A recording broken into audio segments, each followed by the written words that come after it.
Hello and welcome to the Llama Podcast. I'm Peter Bowes, and Llama, Live Long and Master Aging, is where we explore the science and stories behind human longevity. And there's no doubt that my guest today epitomizes longevity. I'm delighted to welcome to the podcast Floyd Norman, who recently celebrated his 82nd birthday, and he is still working, doing the job he loves as an animator for Disney. He's been doing that job for more than 60 years, and despite being told at the age of 65 that he had to retire, Floyd is now an official Disney legend, which is a title presented by Disney, and I think it's fair to say a shining example of someone who has, with great dignity, mastered the art of aging. Floyd, it's great to see you.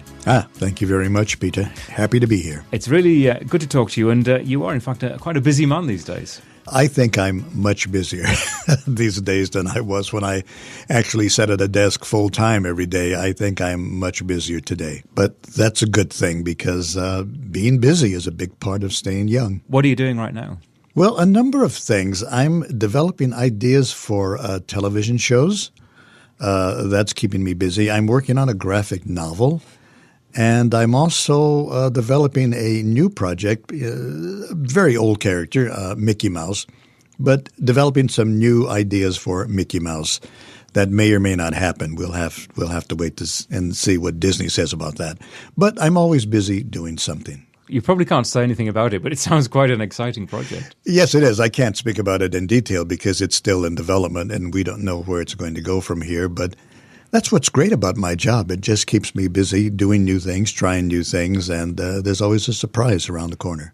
Now, I mentioned that at the age of 65, you were forced to retire. You didn't really have any say in the matter. Let's just go back to those days. And also later in the interview, I'd love to talk about your life and your experience over the past 60 years with Disney as an animator. But 65 years old, being asked to retire, what happened?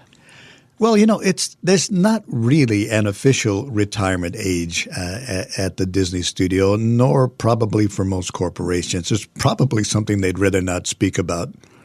Although it was always understood that when one approached a certain age, that chances are they would be asked to step down. Even though it was not an official policy of the company, it always seemed that people would leave their job at around the age 60 to 65 or so. And we kind of just accepted that. So in my case, it kind of crept up on me. I was so busy working, I didn't even realize I had turned 65 until I was called into the office one day and told there was no more work for me.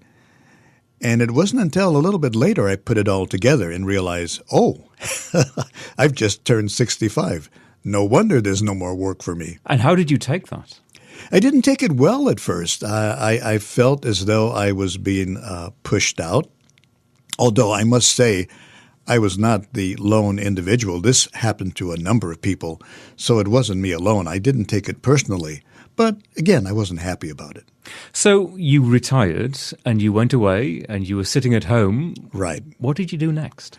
Well, I remember sitting at home in my backyard realizing that I was now a retiree, a man of leisure, you might say. Which some people aspire to. Indeed. Some people look forward to this all their lives. I mean, every working day, they look forward to the day when they don't have to go to work. In my case, I never looked forward to retiring. So when it did happen, I was not pleased about it. And I did not like sitting in my backyard, even though it was a beautiful morning. I was very relaxed. I missed being busy. So what did you do about it? Well, I didn't do anything about it initially until I received a phone call from Walt Disney Publishing. They were working on a series of books based on some Pixar characters. They remembered that I had worked at Pixar Animation Studios some years earlier.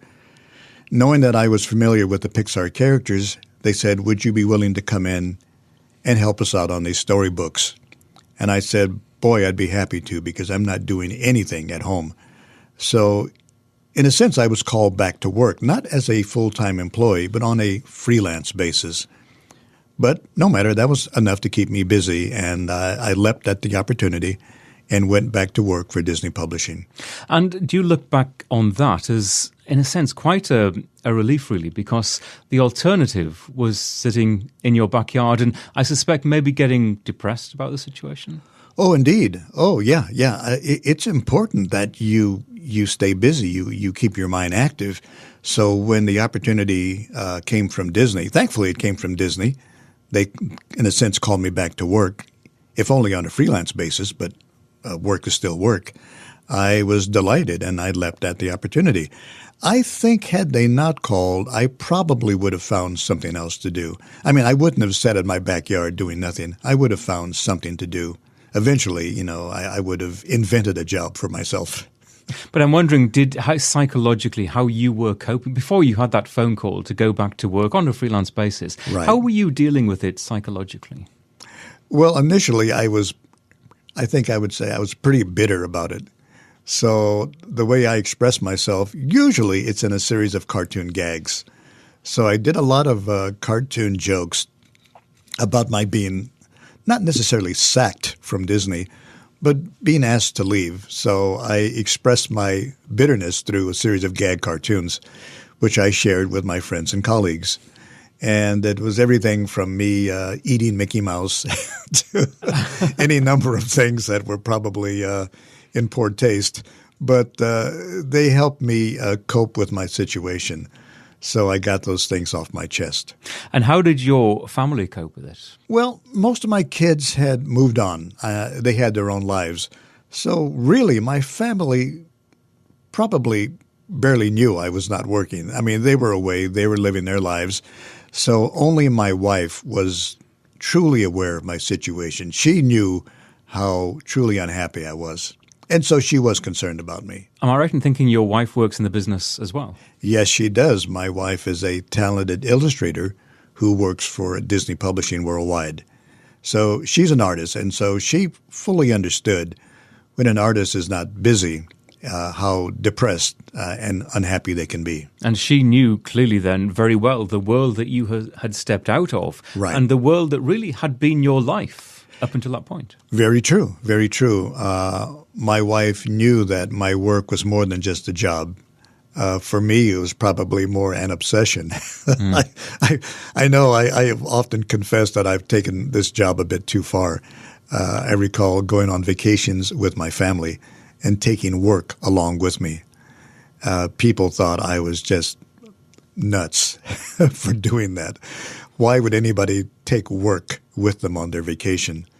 But I would do that, I would go on holiday and take my work along with me because I couldn't help myself. Or maybe it was because you didn't really see it as work. It was something that you loved. That's very true.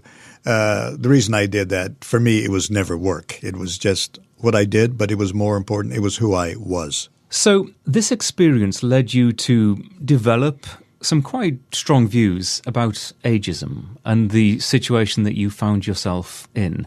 How did you deal with that? Well, I knew that ageism was, it's always been there. I never thought about it that much until it affected me. So once it became personal, then I began to really look at this whole concept of aging. And an older person suddenly being thrust out into retirement, some people love it. Some people absolutely adore being retired, and others cannot stand it. I recall one old gentleman, he was the father of one of our employees, who suddenly found himself unemployed, not unemployed, but retired. And he wasn't happy about it. And so sadly for him, he did nothing. He sat around the house and he began to stew about it. And he was very unhappy. And sadly, and I think this is all a state of mind too, his health began to suffer. And he began to, as we say here in America, he began to lose it. And I remember one day he couldn't even find his way home. He was driving home from wherever he had been, and he lost his way. And sadly, I saw this old gentleman begin to break down simply because he had nothing to do. He wasn't busy, and so he began to lose it, as they say. And eventually he passed on. But I think in many ways what took his life was the fact that he had nothing to do, therefore nothing to live for. And did that prey on your mind to some extent, that you were in that situation and that this career, this extraordinarily successful career that you had at least officially come to an end? Well, I knew that in my case, I was not going to allow that to happen to me. So where I could truly sympathize with the gentleman who had nothing to do, I knew that I could always keep myself busy. I knew that I could find something to do. As I said before, if I didn't have a job, I could create one, and which I've done oftentimes anyway, many times when I was much younger and there was a bout of unemployment and I simply could not find a job. My partners and I would simply create a job. Can't find one? Then you make one up. But the important thing is you manage to stay busy. And you said that this issue of ageism didn't really occur to you until you found yourself in that situation, perhaps as a victim of ageism. So I wonder, as looking at this problem as a whole, as an umbrella problem that affects many companies and many individuals, right? What can be done about ageism? You know, I really don't know, especially when it comes to the corporation, because after all, the corporation, they have their own agenda. They have their own interests. And so they're not really concerned what happens to an employee once that employee leaves the company. Basically, that employee retires and they're on their own. So it's not really a concern of the corporation. And I really don't think they give it much thought. The person has served the company well over a number of years, and now it's time to move on, and that's the way they see it. It's a time to simply move on and let a younger person step in to that position. Now, actually, I see nothing truly wrong with that because, after all, some older workers, perhaps it is time for them to step down and make way for younger workers just out of university and looking to build a career. So in one sense, I could almost sympathize with the corporation. And yet I feel I wish there was some kind of transition where a younger worker could still come in and an older worker can be retained, at least for a period of time, until that younger worker is up to speed.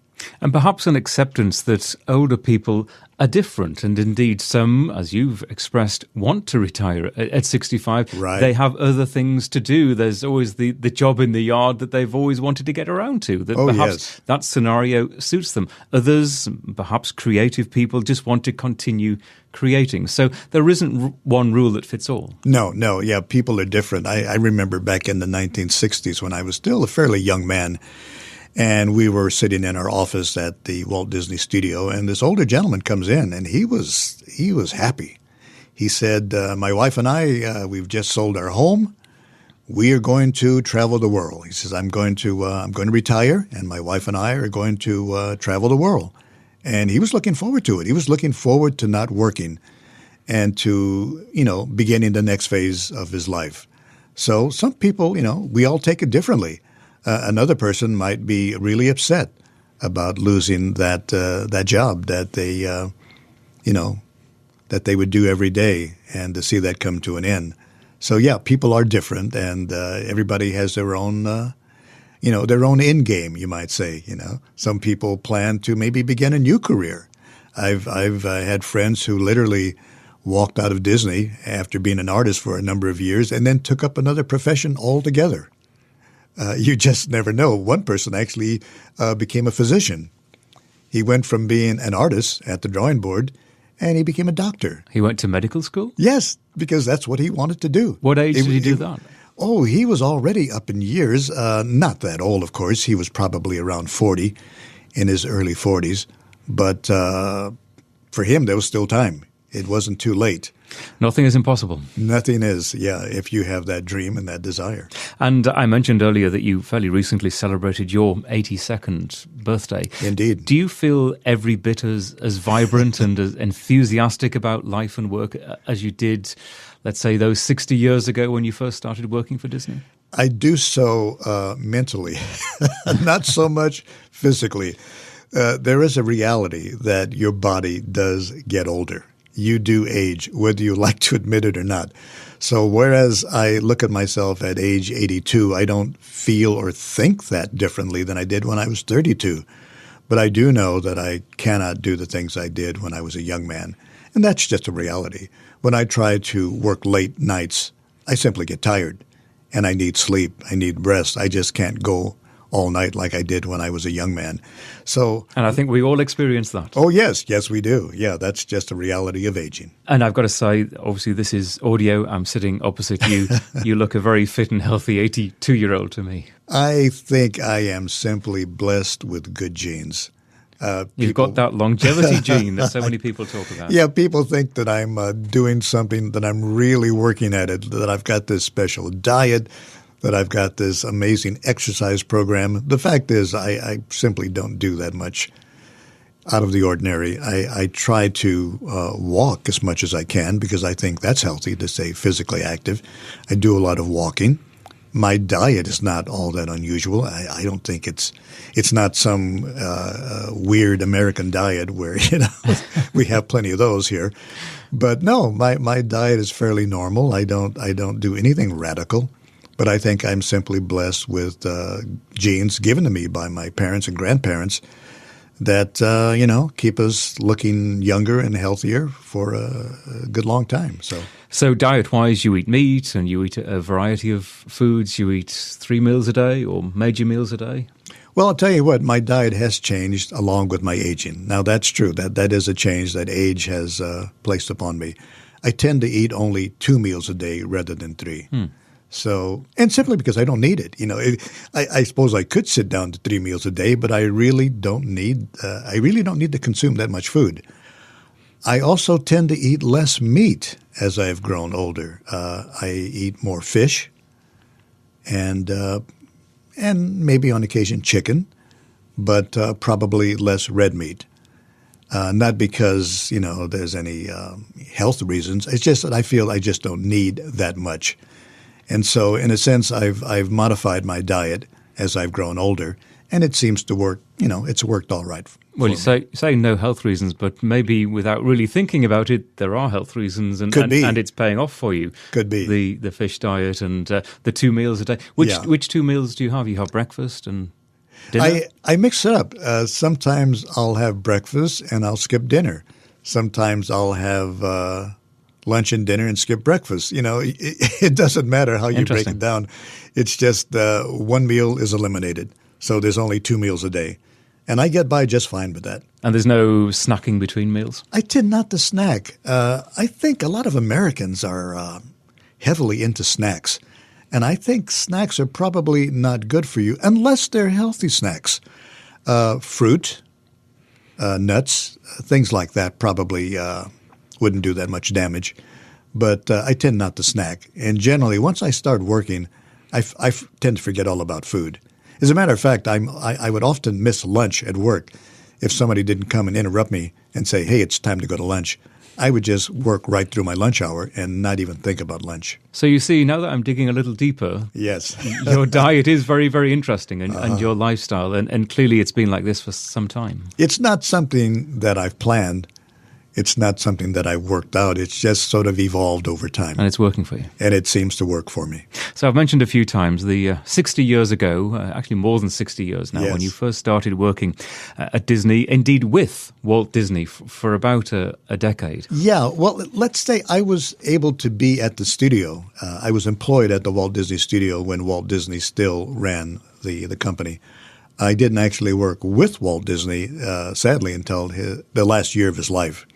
And that's when I found myself on the story team of the feature film The Jungle Book, and a film that I had, oddly enough, tried to avoid. I really didn't want to work on the film. And the biggest surprise of my life was when my boss called me in one late Friday afternoon, and said I would be working on the story team of The Jungle Book. Now, I immediately knew there was something very odd about this, because a position on Walt Disney's story team is highly sought after. Many, many people want that job. And if one would apply for the job and be considered for the job, they would have to go to a great deal of training and procedures and protocol. And here I was, immediately being placed on the movie. Overnight. That kind of thing doesn't happen. Well, it does happen if one man wants it to happen. The only man with that kind of power was Walt Disney himself. And so when the word came down I was going to be starting Monday morning on the Jungle Book, I knew who made that decision. And do you know why he made that decision? Well, only Walt knows that. Walt was unhappy with the Jungle Book. He felt the film wasn't entertaining, it wasn't funny, it wasn't charming, and he was very displeased with what our head writer, Bill Peet, had done with his adaptation of the Kipling novel. Walt Disney was well aware of my sense of humor because my cartoon gags were all over the studio. I have no doubt that Walt Disney saw my gags because they were literally pinned all over the Disney studio. We had this marvelous machine called Xerox, and that meant people could take a cartoon gag of mine, make multiple copies, and put them everywhere. That means I had no doubt that Walt Disney saw my gags somewhere around the Disney studio. So, like when you retired, you expressed your frustration through animation and through drawings. And through drawings. This is something you did all your life just for a joke. Exactly, because that's what I am. I'm a cartoonist. I'm a jokester. I just make fun of myself and other people. And so these jokes were pinned all over the studio because people enjoyed my sense of humor. I like to think because they thought they were funny. Apparently, Walt Disney thought they were funny as well. Since humor was lacking in the feature film, The Jungle Book, Walt said, "Looks like I found a guy who's funny. I want him on the movie." This was never expressed to me officially, but I could put things together and see why Walt made that decision. He wanted more humor. He wanted more gags. He wanted more fun. He expressed this over and over again. I want this movie to be funny. And it wasn't funny. And so here he had this young kid drawing cartoons all the time. And that's when I must confess, I drew cartoons every day. And so here he saw this crazy young kid drawing funny cartoons, and he probably said, "Put this kid on the Jungle Book. He's the guy for the job. He's the guy for the job. Make it funny." Yeah. And what was life like generally at Disney those days? And for you, was this a dream come true? Was this the job you always wanted to do? The dream job. How many people get the opportunity to gain their dream job? I had fantasized about this job as a child. Dreamed about it through middle school, through high school. One day I'm going to work for Walt Disney. I'm going to be at the Disney studio. That dream came true. 1956, the studio called me and said, "Come to work." See, I had applied for the job some years earlier, and the studio didn't hire me, but they gave me good advice. They said, "Young man, go to school and get an education and learn how to be an artist. Then come back and talk to us." Well, in my third year of school, I received a call from the Disney studio, and they said, "Time to come to work." They called me, and so my career began. And the atmosphere at a burgeoning company like that at that time must have been quite exhilarating. It was. It was an amazing time. Think about it now. The Disney studio had been around for decades, so it's hardly a new studio. But it was going through a transition. Right. Walt Disney was not only making short cartoons and feature films, he had just entered television, doing a weekly television show on ABC, doing a daily television show on ABC. And also they had just opened a theme park in Anaheim, Disneyland. So that whole thing was going. So there were just so many things going on. Live action films being made at the Disney studio, both in Burbank and in the UK. It was just a very active time, a very exciting time, and it seems that Walt Disney couldn't do enough. He had so many plans. He couldn't get these plans off the drawing board fast enough. So for a young kid like me coming to Disney at that time, it was like a creative explosion, and to be there in the thick of it was just incredible.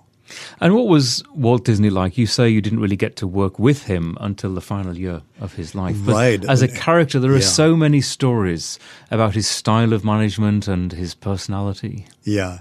Well, I didn't, it's almost a decade later that I finally had the opportunity to work with Walt Disney. So there were at least 10 years where all I did was see Walt Disney, walking down the hallway or walking around the studio a lot. Didn't really know him. Finally worked up the courage to say hello, or hi, Walt. You couldn't say Mr. Disney. He did not like being called Mr. Disney. It was always, hello, Walt, or good morning, Walt. You learn that straight away. So anyway, Walt was a great manager. He was a man who loved his work. He enjoyed his job. He loved being the boss.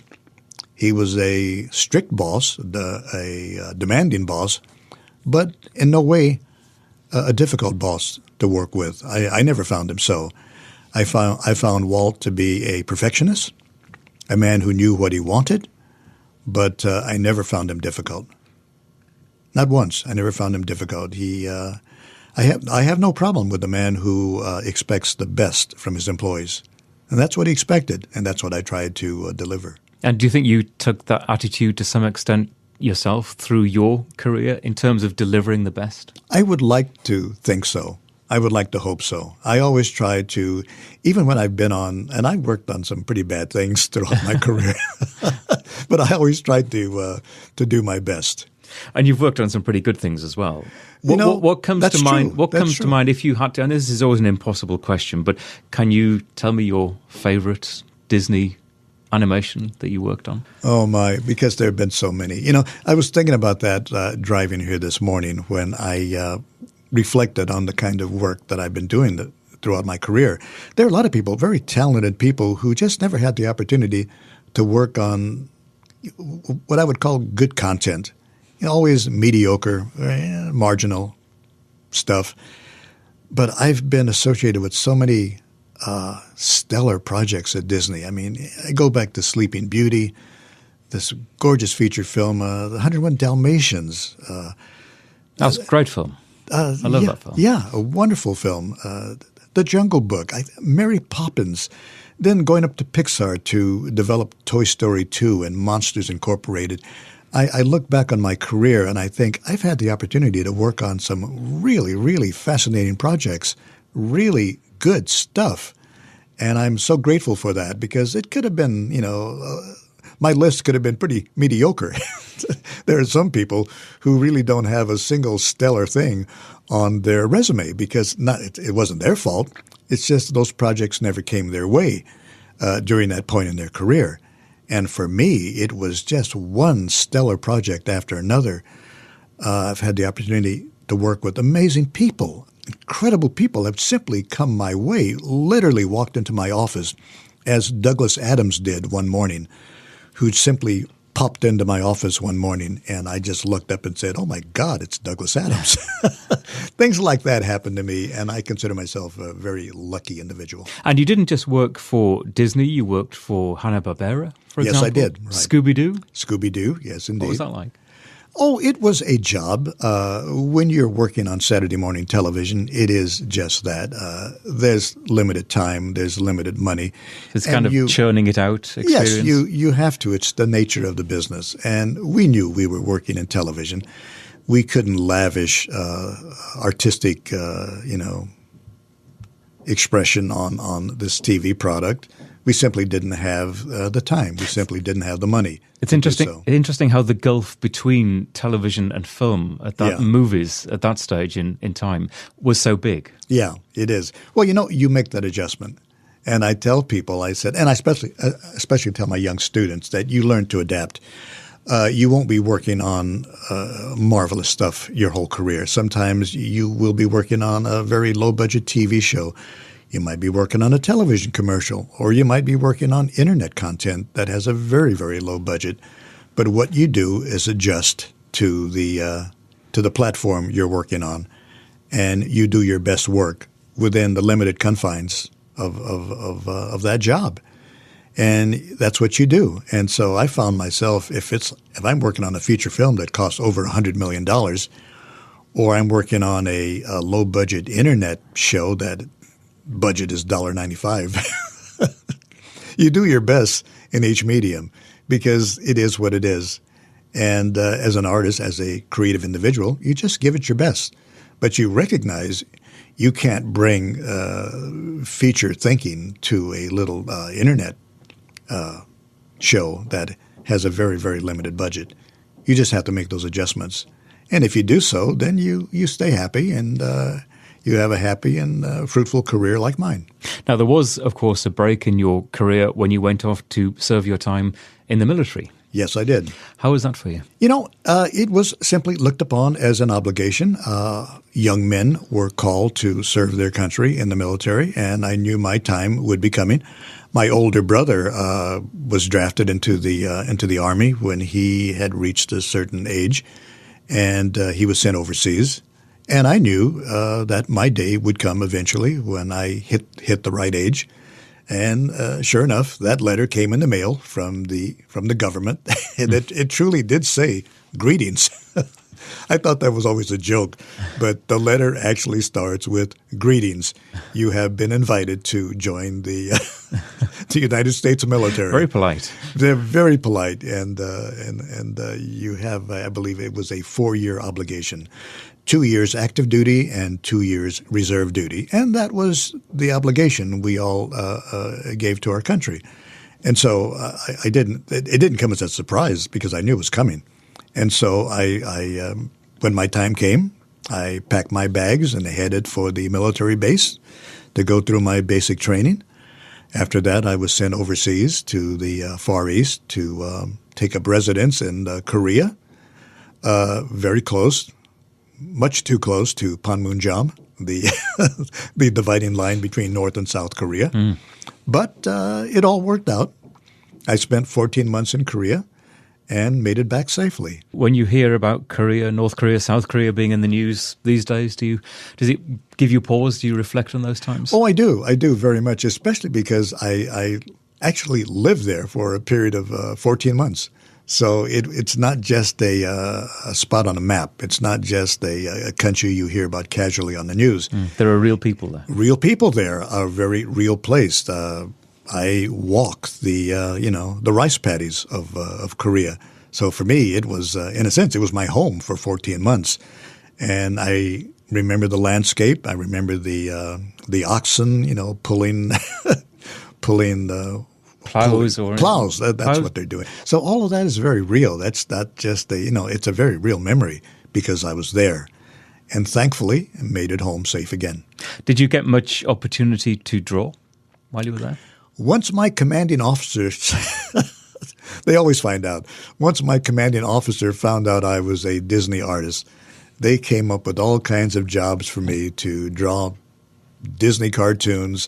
One officer even wanted me to paint a mural on the wall of the mess hall. That is the dining room of the military base. And so up near the kitchen where the soldiers would line up to get their food, he wanted this broad mural to cover the walls showing the United States Cavalry in triumph. And so I had men on horseback and dashing gallantly over the mountains into battle. I had to make all this up, and I had to use house paint. Keep in mind, I was in a war zone, so we didn't have, paints and brushes the way an artist would have. And we didn't have art supplies like that in Korea. So I just said, get me some house paint, and we'll make it work. So I gathered some brushes and some house paint, and I painted this ridiculous mural of the United States Cavalry charging up a hill in battle, But these are the things that kept me busy when I wasn't being a soldier. And they liked that? Oh, yes, they loved it. They loved it very much. I'm sure they did. Yeah. And did you use drawing? Did you draw cartoons to express your own feelings about life at that time, as you've already talked about when you retired and at Disney, putting those little posters on the walls? Did you use your time in the military to express yourself in that way? Not so much. I found that when I was in the military, I was kept so busy. I really didn't have time to express my frustration. As a matter of fact, all of us were probably frustrated anyway, so I wasn't any different from my colleagues.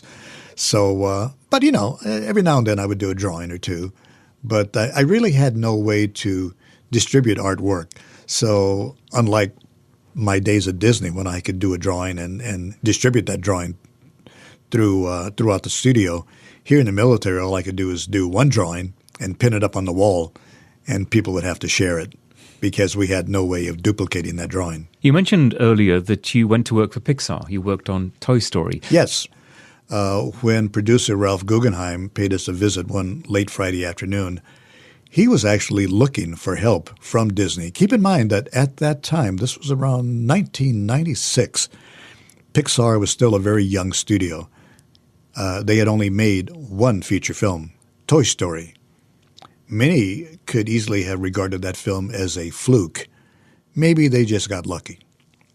So the attitude of Pixar being this creative powerhouse, those attitudes hadn't come about yet. And so when producer Ralph Guggenheim came to Disney looking for talent, most of the people at Disney said, "Nah, we're happy here. We really have no interest in changing our situation." In my case, I said I would be delighted to move up north and work with the young people up at Pixar. And so I was the first one to volunteer. And you were very handy with the camera, and various momentous events have taken place here in Los Angeles, in your hometown over the years. And you made quite a name for yourself during the riots. I don't think I made a name for myself because, keep in mind, we were anonymous. We were just simply, I think they Maybe after the fact. After the fact, yeah. I think they would probably use the term stringers. I think that's what they call freelance camera guys who would go out and shoot footage. Freelance journalists generally are stringers. Stringers, that's right. You write the words or take the pictures. That's right. So here's what happened. It was not official at all. In 1965, the riots broke out in Los Angeles. Los Angeles literally went up in flames. I was on the streets of Watts during that time. And it was an incredible time. It was like being in a war zone. Having already been in a war zone in Korea, this was not all that new to me. So my partners and I had an idea. We had 2 movie cameras. Why not take those cameras into the riot area and photograph the 1965 Los Angeles riots? And that's exactly what we did. We took that footage we shot out to NBC television. They saw the footage and they immediately wanted to buy it. We were kids and we didn't know, we just sold it because, we were just happy that somebody wanted it. Well, anyway, that film footage did go on the air nationwide. And so, in a sense, I guess we made our mark by photographing the Watts riot. We did so at a time when the mainstream media, was terrified of going into the riot area. I think that's why our footage was so unique, because we were the only people willing or crazy enough to venture into the riot area and put our own lives at risk.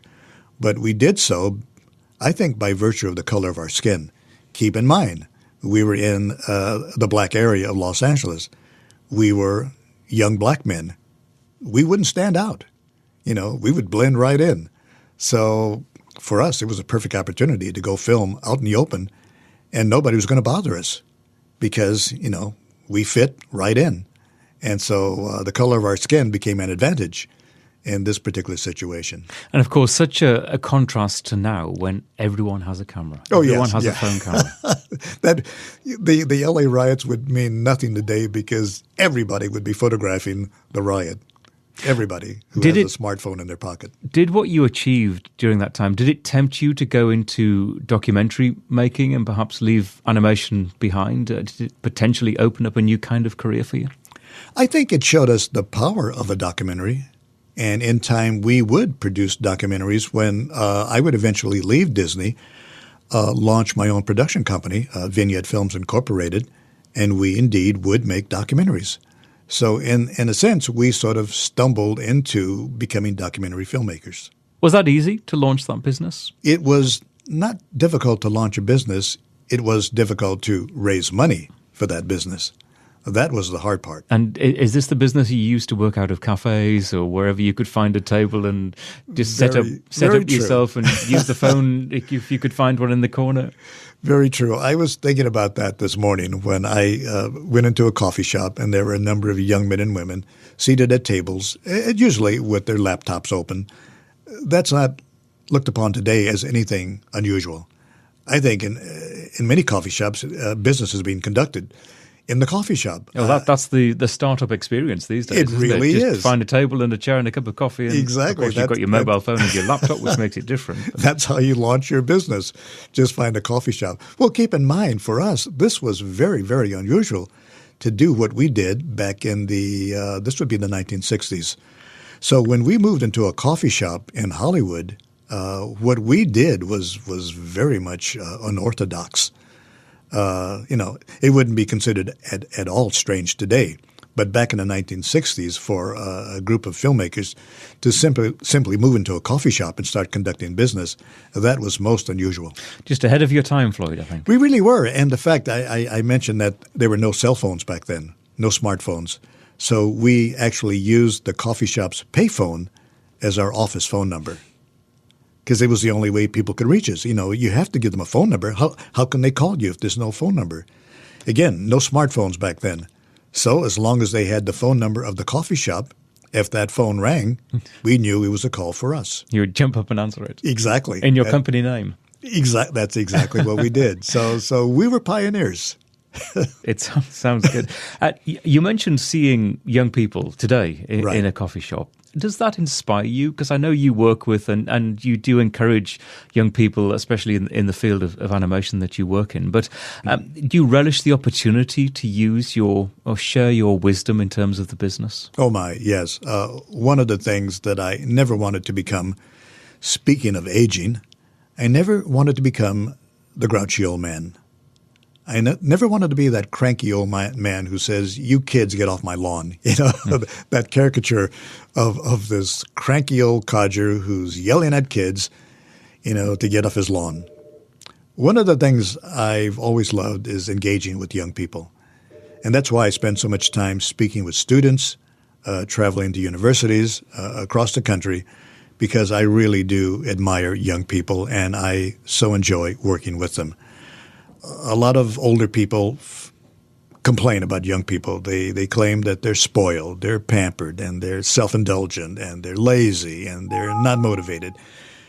And maybe to a degree some of these things are true. But what I've found with young people, the ones that I've had the opportunity to engage, they're ambitious, they're fearless, they're dreamers, they're passionate, and I love that. Most are the age of my grandchildren. I find that quite amazing when I meet with these young people and I ask, "How old are you anyway?" And a young woman would say, "I'm 23 years old." And I said, "My granddaughter is 23." But it's quite wonderful to see this new generation coming up and to see them with the stars in their eyes and the dreams, because I had those dreams too. When I was a kid, I had those ambitions as well when I was a kid. And to see the young people carry this on, it gives me hope for the future. I'm not the grumpy, grouchy old man who says the world is going to hell because these young people are just so terrible. I find the young people to be our hope. They encourage me. They inspire me. And, I love them. I think they're great. And what is one of the perhaps most common questions that you get from young people? What do they want to learn from you? They ask the same questions I asked when I was a kid. Some things never change. When I was a kid, I would sit down with the Disney old-timers, and I would say, "Tell me about the old days. I want to know what it was like over on Hyperion in the Silver Lake district of Los Angeles, when you young men and women were just beginning to create this business, to make movies, and that none of you were university trained. A few had an education. They were just young men and women, and they were basically creating a business on the fly. They hadn't done it before. They didn't quite know how to do it, but they were making it up as they went along. That was a very exciting time for Walt Disney. Walt was still a young man then, and his staff, young men and women, and they were creating a business. Think how exciting that must have been to have been at Hyperion back in the 1930s. And I wanted to know about that time. And I would sit down with these older men and women and say, "Tell me about what it was like at Hyperion back in 1934. I wanted to know. So the young people asked me, "Tell me about Disney in 1955? What was it like in 55? What was it like in 1965? What was it like working with Walt Disney on the Jungle Book? They want to know these things, and I understand why they want to know. They're asking the same questions I asked when I was a young kid, newly arrived at Disney, asking these old-timers, what was it like to work on Pinocchio, you know? What did you feel when you were doing Fantasia? Did you feel like you were breaking new ground? Did you feel like you were experimenting, doing something that had never been done before? What was that like for you guys? So, I wanted to know. And when the young kids come to me and they ask questions, I understand why they're asking, because I'm one of them. And it's interesting because I think what they're asking that for is that they are aspiring to the same level of greatness in terms of the final product. Interestingly, though, using entirely different technology. I mean, you didn't really use technology in your day, did you? No, not at all. As a matter of fact, I gave a talk at Apple when I spoke about technology and creative imagination. And I said back in the 1930s, back in the 1940s, we didn't have digital, It wasn't even a dream at that time. So we had to work with the technology of the time. Everything was analog. Everything was nuts and bolts and hammers and screws and light bulbs and switches. It crude and primitive by today's standards, but it was all we had. And yet we were able to do, and Walt Disney, of course, was able to do amazing things with that technology, because it was still technology, the technology of its time, but still technology nonetheless.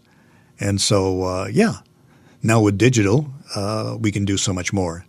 But it's really no different than Walt Disney and Iwerks, what they were trying to create and build back in the early 40s at the Walt Disney Studio. And as an animator, have you yourself evolved with the technology? Do you use all the modern-day tools at your disposal? Oh, you bet.